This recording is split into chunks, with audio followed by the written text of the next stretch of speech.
नमस्कार दोस्तों, मैं आपका अपना lucky Singh HR news today में आपका बहुत-बहुत स्वागत करते हैं और हम आज आपको एक बहुत अच्छी न्यूज़ शेयर करने वाले हैं।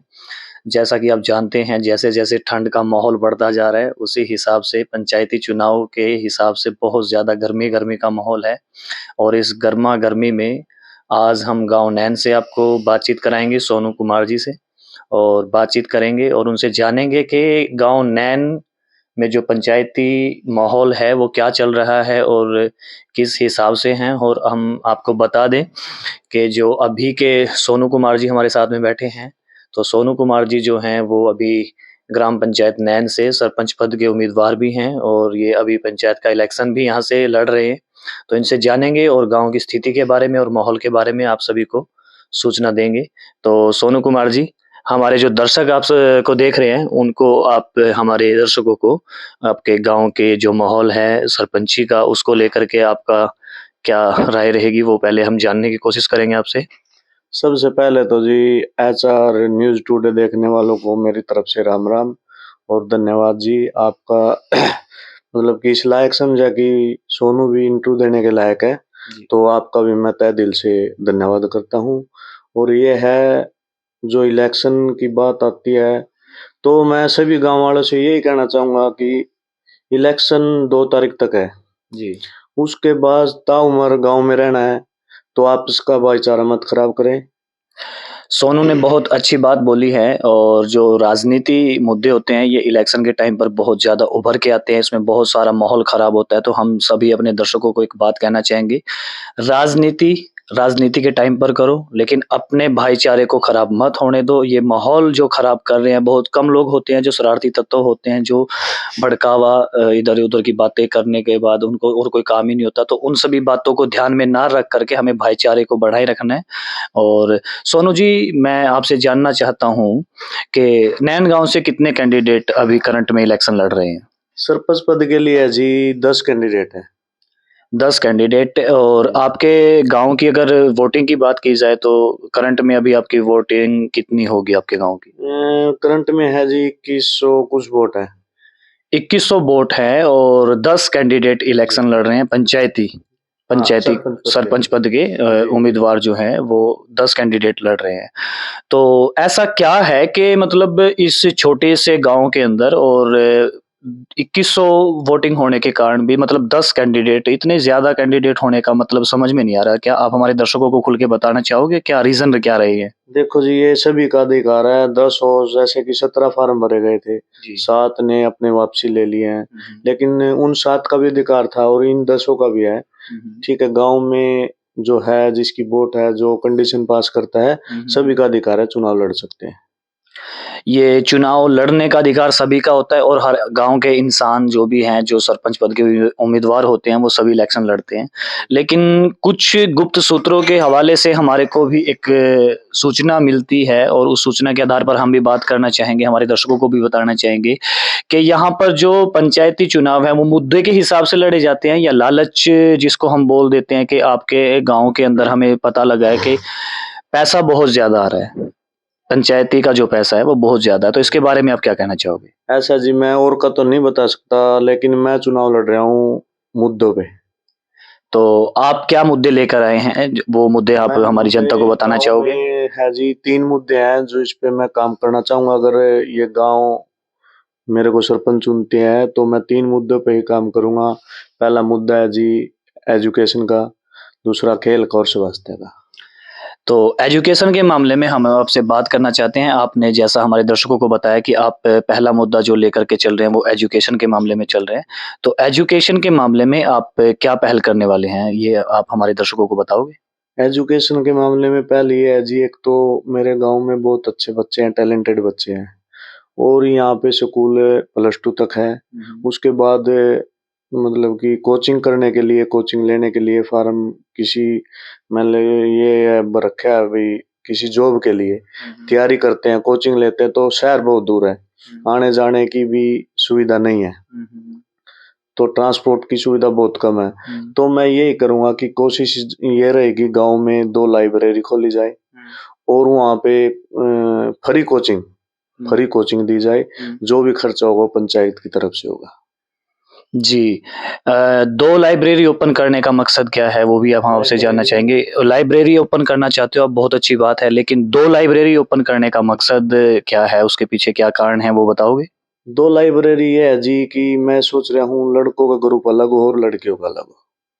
बहुत अच्छा सोच है और जैसा कि सोनू जी ने बताया कि 2 लाइब्रेरी ओपन करना चाहते हैं, लड़कियों के लिए अलग से ओपन करना चाहते हैं और लड़कों के लिए अलग से ओपन करना चाहते हैं। तो हम लाइब्रेरी की बात करेंगे तो लाइब्रेरी सोनू जी हम आपसे जानना चाहेंगे कि लाइब्रेरी जो आप ओपन कर रहे हैं, उस लाइब्रेरी के अंदर आप किस-किस प्रकार की पढ़ाई कराएँगे? किस-किस प्रकार की तैयारियाँ बच्चों की कराई जाएँगी? उसके बारे में कुछ कहना चाहोगे? इस उसके बारे में जी जो भी स्टडी मतलब लाइन में गाँव के मास्टर हैं, जो भी टीचिंग लाइन से संबंध रखते हैं, जी। उनकी राय ली जाएगी।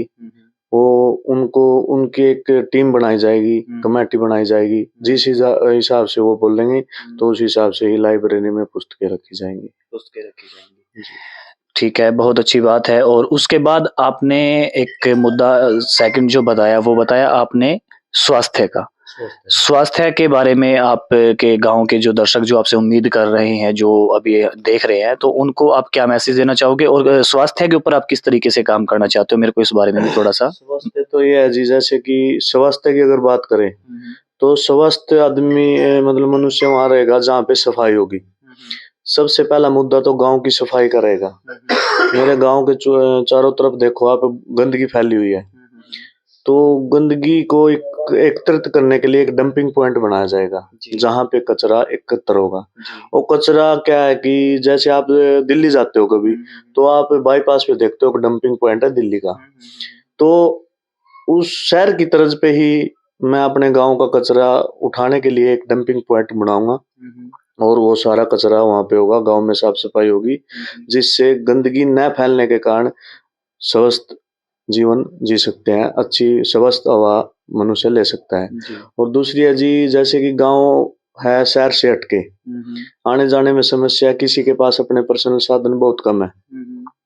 तो गाँव में जब तक पंचायत रहेगी, मैं सरपंच रहूँगा, अगर ये गाँव चुनता है तो, तब तक फ्री एम्बुलेंस की सुविधा मैं गाँव को दूँगा।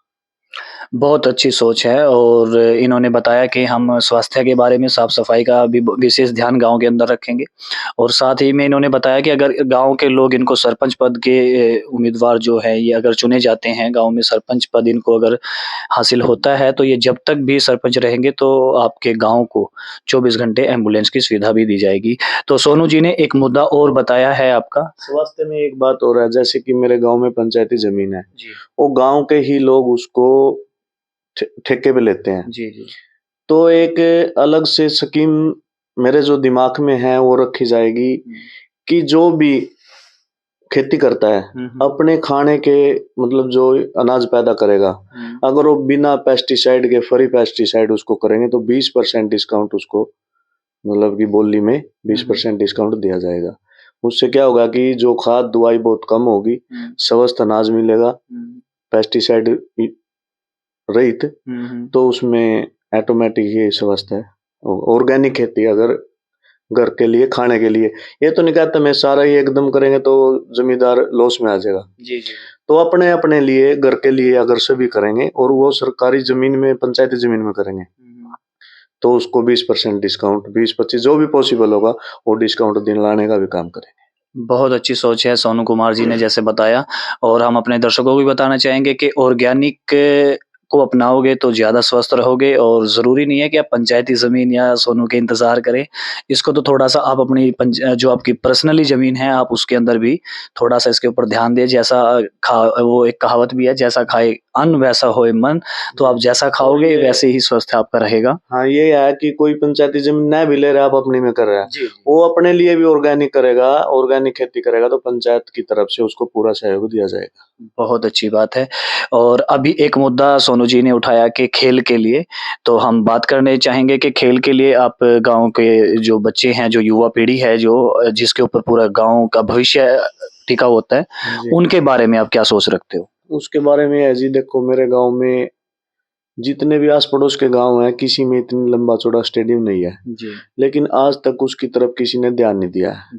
उसमें है गंदगी है, साफ-सफाई नहीं है। और पानी की भी व्यवस्था नहीं है। तो पहले तो स्टेडियम की व्यवस्था की जाएगी दुरुस्त, उसमें पानी की, नहाने की, तो घूमने फिरने की सारी व्यवस्था वहां पे करेंगे, जो खिलाड़ी वहां पे आराम से खेल सके तो उनको फैसिलिटी दी जाएगी। दूसरा ये है जी, गांव में का अभी तक कोई टूर्नामेंट नहीं हुई है जो अच्छे लेवल पे हो। अगर हम टूर्नामेंटें कराएंगे, खेल कराएंगे गांव में, बच्चों का उत्साह बढ़ेगा और खेल की तरफ वे अग्रसर होंगे। अगर गांव से ही पहले स्टार्टिंग से करेंगे तो बच्चों का रुझान बनेगा, लेकिन हम नहीं करेंगे तो नहीं बनेगा। वो ऐसे ही नशे की तरफ जा रहे हैं बच्चे, युवा पीढ़ी है जो आज मेरे गांव की नशे की तरफ ज्यादा जा रही है। अगर हम गांव में टूर्नामेंटें कराएंगे, प्रतियोगिता कराएंगे, 6 महीने में कराएंगे, साल में कराएंगे, 3 महीने में कराएंगे, छोटी छोटी प्रतियोगिता कराएंगे, तो पहली प्रतियोगिता कराएंगे 2-4 बच्चों का रुझान बनेगा, दूसरी कराएंगे और बनेगा, तो इससे खिलाड़ियों की, बच्चों की रुचि बढ़ेगी खेलने में। और उनको प्रोत्साहित कैसे किया जाएगा, जैसे कि एक कोई बच्चा है, उसका खेलने में इंटरेस्ट अच्छा है, खेलता अच्छा है, आर्थिक रूप से वो कमजोर है, तो उससे पंचायत की तरफ से उसको पूरा सहयोग दिया जाएगा, आने जाने का खर्चा दिया जाएगा, उसको खाने के लिए, पीने के लिए उसका प्रबंध किया जाएगा। जी। तो अभी तक के जो भी मुद्दे लेकर के सोनू कुमार जी अभी करंट में इलेक्शन लड़ रहे हैं, उनके ऊपर बात हुई है और हम अभी कुछ सवाल हमारी तरफ से भी रहेंगे और जो जनता है उनके भी आप लोगों से कुछ सवाल रहते हैं, उम्मीद रहती है, आप वोट मांगते हो और वो कहते हैं कि हर बार जब इलेक्शन का दौर होता है तो आप लोग, जैसे मैं या आप या जो भी कैंडिडेट होते हैं, तो उसी टाइम वो कहते हैं बरसाती मेंढक बन करके उभर के सामने आते हैं, वो उसी दौरान नजर आते हैं, उसके बाद वो कहीं तक भी नजर नहीं आते। तो हम अपने जो दर्शक अभी देख रहे हैं, इनसे भी आपसे भी अपील करना चाहते हैं, जो भी आप लोगों के सवाल हो आप कमेंट बॉक्स में भी लिख सकते हो और आप का कोई भी अगर इनके कोई मुद्दे या कोई जानकारी या कोई किसी भी तरीके की बात हो तो आप कमेंट के साथ भी शेयर कर सकते हैं। और अभी हम जो दर्शक आप को अब देख रहे हैं लाइव, तो आप हमारे दर्शकों को क्या मैसेज देना चाहोगे? दर्शकों को यही मैसेज देना चाहूंगा, जो भी मुद्दे मैं लेकर चुनाव में उतरा हूँ और जो मैं बोलूंगा, अभी तो बहुत मुद्दे हैं, 2 ही 3 मुद्दों पे बात हुई है, तो गांव में और भी विकास करने के जो जगह बची हुई है, अभी तक विकास हुआ ही नहीं है, वो सारे विकास कराएंगे। और लास्ट में बात आती है कि क्या गारंटी है, जो आपने बोला, दर्शक पूछते हैं मेरे से, जब भी मैं मतलब जब भी मैं गांव में वोट मांगने के लिए जाता हूँ तो यही बोलते हैं, भाई जब पहले नहीं किया किसी ने, अब तू कैसे कर देगा, ये क्या गारंटी है। नहीं, तो ये एक सवाल मेरा भी है सोनू कुमार जी आपसे, जैसा कि आपके गांव के अंदर काफी पंचायती जमीनें भी हैं, काफी ग्रांट भी आते हैं सरकार की तरफ से, बहुत सारे पैसा अगर पंचायत में देखा जाए तो अच्छा खासा पैसा आपके गांव में है, ऑलरेडी है। तो जो गांव के बंदे हैं या जो भी सवाल उठाते हैं उनका जवाब भी बहुत अच्छा है, सवाल उठाने का हक भी बनता है। आप लोग 5 साल के लिए बैठ जाते हो और उसके बाद 5 साल तक किसी को नजर नहीं आते हो, और जब इलेक्शन का टाइम होता है तो हर एक बंदा पैरों को पकड़ करके वोट मांगता नजर आता है। तो आप लोग जो 5 साल के बाद जो अंडरग्राउंड हो जाते हो या होने वाले हैं या जो जिसके साथ जो हो चुका है, तो वो बातें दोहराने का काम करेंगे। और हम भी आपसे एक सवाल करना चाहेंगे कि आपसे मेरे को अभी कुछ जानकारी के हिसाब से अगर बात की जाए, आपसे पहले भी आप ही के परिवार के, अभी करंट की अगर बात की जाए तो आपके परिवार के ही सरपंच रहे हैं, तो जब उन्होंने क्या मतलब गांव के विकास के लिए क्या काम किया? हम पहले, सबसे पहले सवाल मेरा आपसे यही है। बात ये है जी, जो पहले करंट का सरपंच था जी, वो मेरे परिवार से था, उससे पहले भी मेरे परिवार से ही था जी। परिवार है कि जी, गांव है, एक परिवार ही है जी, गांव एक परिवार है वो मानते हैं, लेकिन अभी अगर करंट की बात की जाए, जो सुनने में आ रहा है कि आपके ही बिल्कुल परिवार से, बिल्कुल निजी एक फैमिली आपकी है, तो उससे वो सरपंच रहे हैं अभी करंट में ही, उसके साथ साथ आप अभी कैंडिडेट उठे हो, तो आपको कहीं ना कहीं उनके नेगेटिविटी या पॉजिटिविटी जो उन्होंने काम किया उसका कहीं ना कहीं सामना करना पड़ रहा होगा, या वो भी जो भी सवाल आपके लोगों के उठाए जा रहे हैं उनको आप क्या मतलब मैसेज या संदेश किस तरीके ये है जी, पहले तो मैं ये कहना चाहूंगा कि एक हाथ में 5 उंगली भी एक सार नहीं है जी। जो उसने किया है, गलत किया है, ठीक किया है, वो उसके सामने है जी। तो आप, वो चुनाव में अभी भी हैं, वो भी हैं, लेकिन अच्छा, वो अब भी चुनाव लड़ रहे हैं, ठीक है। तो आप एक परिवार से 2 कैंडिडेट अभी लड़ रहे हो, बहुत अच्छी बात। तो ये तो जनता बताएगी, अगर उसने अच्छे काम किए होंगे जी, तो रिजल्ट है, जो चुनाव के दौरान ही आ जाता है रिजल्ट, तो वो उसको देखो, आप गांव में घूमो, पूछो उसने क्या काम किए थे, वो उसके सामने है।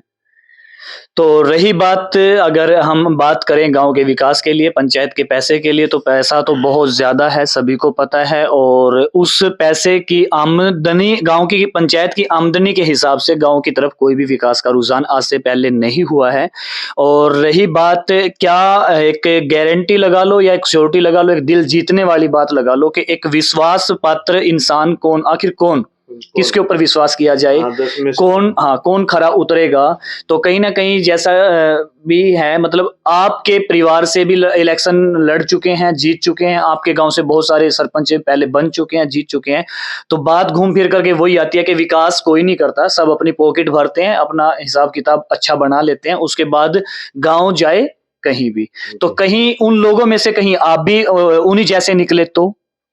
ये जी जो मैं बोलूँगा, जो मैं काम कह रहा हूँ, जो इस मुद्दे पे मैं चुनाव लड़ रहा हूँ, भई ये काम करूँगा, जो भी काम करूँगा, मैं स्टाम्प पेपर पे लिख के दे सकता हूँ। अगर ये काम की शुरुआत नहीं हुई पहले 6 महीने में ही, देखो कायम होने में टाइम तो लगेगा। अगर शुरुआत नहीं हुई पहले 6 महीने में, गाँव वाला कोई भी बच्चा, बड़ा, बूढ़ा कोई भी आगे इस्तीफा माँगो, मैं इस्तीफा दे दूँगा। ये बहुत अच्छी बात कही आपने सोनू कुमार जी।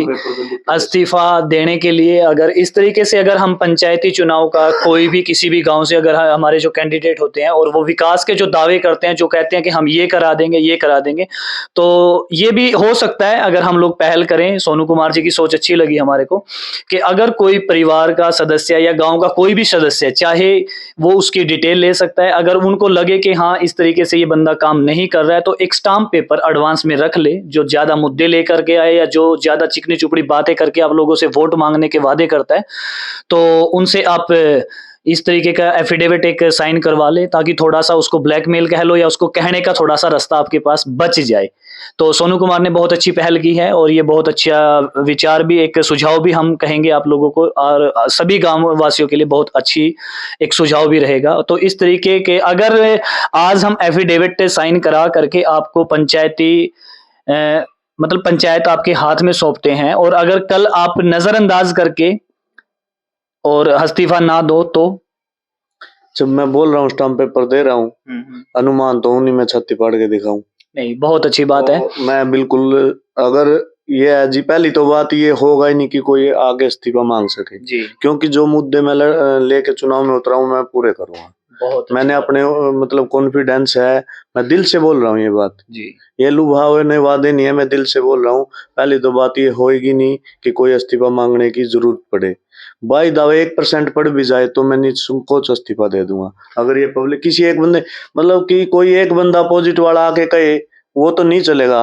मतलब कि सार्वजनिक काम भाई तू नहीं कर रहा है, किसी एक बंदे का काम है, पर्सनली काम तो नहीं होंगे। नहीं, पर्सनली मैटर एक अलग होता है और सामूहिक काम एक जो गांव के हिसाब से होता है। सामूहिक काम नहीं करूंगा, नहीं शुरुआत करूंगा पहले 6 महीने में, बार-बार ये बोल रहा हूँ कि मैं इस्तीफा देने के लिए बिल्कुल तैयार रहूंगा। जी, तो बहुत अच्छी बात, सोनू कुमार जी से बात करके बहुत अच्छा लगा और 1-2 सवाल और हैं जो मैं पूछना चाहूँगा।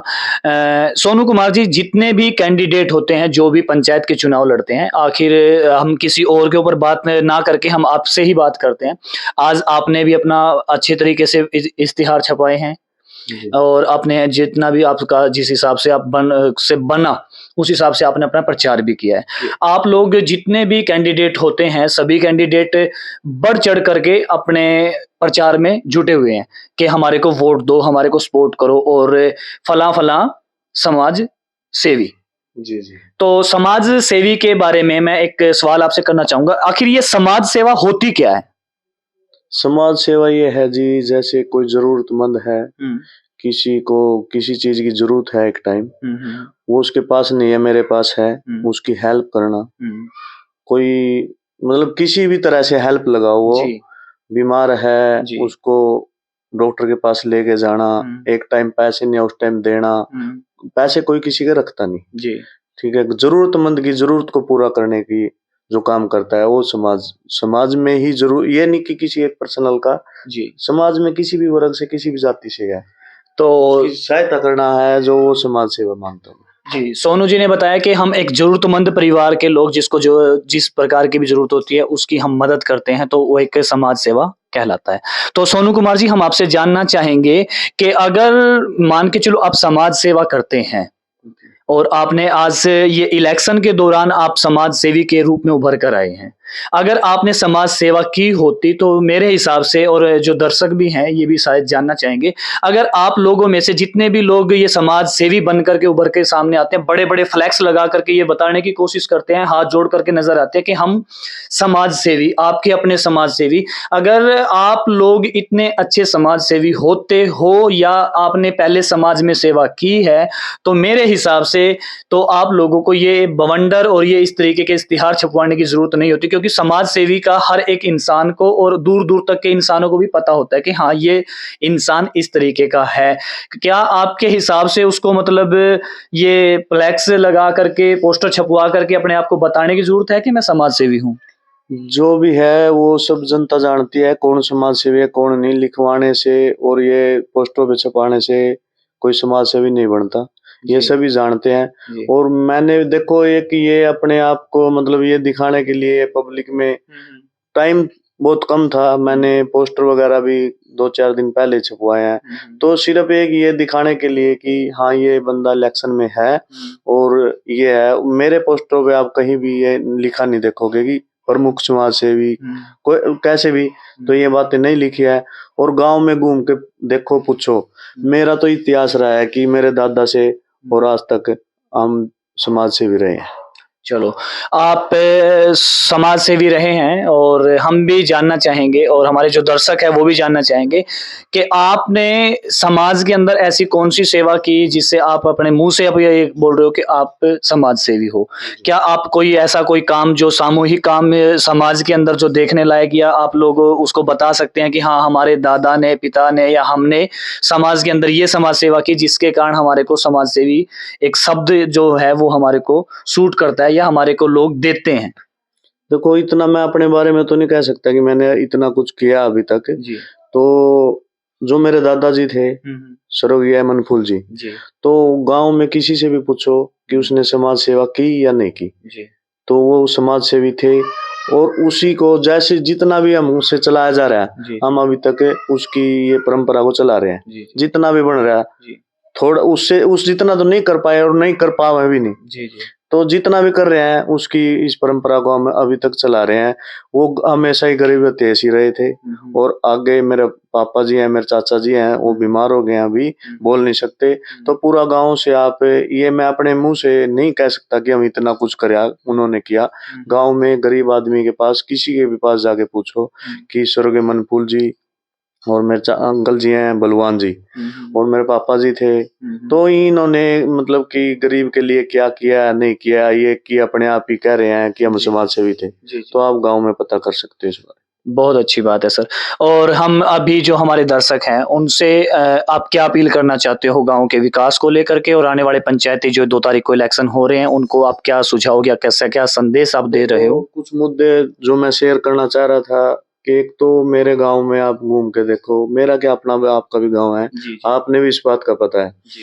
तो एक तो जी, किसी के भी पास इतनी लंबी-चौड़ी जगह नहीं है हुँ, कि हुँ। कोई कुछ प्रोग्राम कर सके, जी। छोटा हो या बड़ा हो। जी, जी, जी। तो मेरे विचार में कि दिमाग में है कि गाँव में 2 या 3 हुँ। हर कोने में कम्युनिटी सेंटर हो। जी, किसी की लड़के की शादी हो, वो वहाँ पे कर सकता है, जी, किसी की लड़के की हो, कोई प्रोग्राम हो, जी, तो ऐसे 3-4 जो मतलब ये है कम्युनिटी सेंटर। जी, तो हर मोहल्ले में एक हो, 3-3-4, तो मोहल्ले वाले वहाँ अपना ये प्रोग्राम कर सके। तो जी, इसका बेनिफिट ये रहेगा, गाँव वालों को दिक्कत का सामना नहीं करना पड़ेगा। जी। अब थोड़ी-थोड़ी जगह सभी के पास रह गया है। हुँ, हुँ, हुँ। इतनी लंबी चौड़ी जगह नहीं है कि ये है एक साफ-सफाई का हो गया। और जी मैं हर चौक पे, हुँ। हर चौक का मतलब मेन चौक जो आवागमन का ज़्यादा रास्ता है, जी, जी, जी। उन पे कैमरे लगाने का काम जी, करेंगे। गाँव में वाई-फाई करेंगे, जी, गाँव को वाई-फाई। जी। जिस टाइम स्टडी वे उसमें कुछ कंडीशन है या नहीं जो तो वो बताएँगे, हुँ। उसका दुरुपयोग नहीं करने देंगे। चलो, बहुत अच्छी बात है सोनू जी। और रही बात मुद्दों की, तो इलेक्शन का माहौल है, टाइम बहुत नज़दीक है, और रही बात मुद्दे, तो सुबह से लेकर के शाम तक अगर हम किसी भी कैंडिडेट से बात करते हैं तो मुद्दे तो इतने हैं।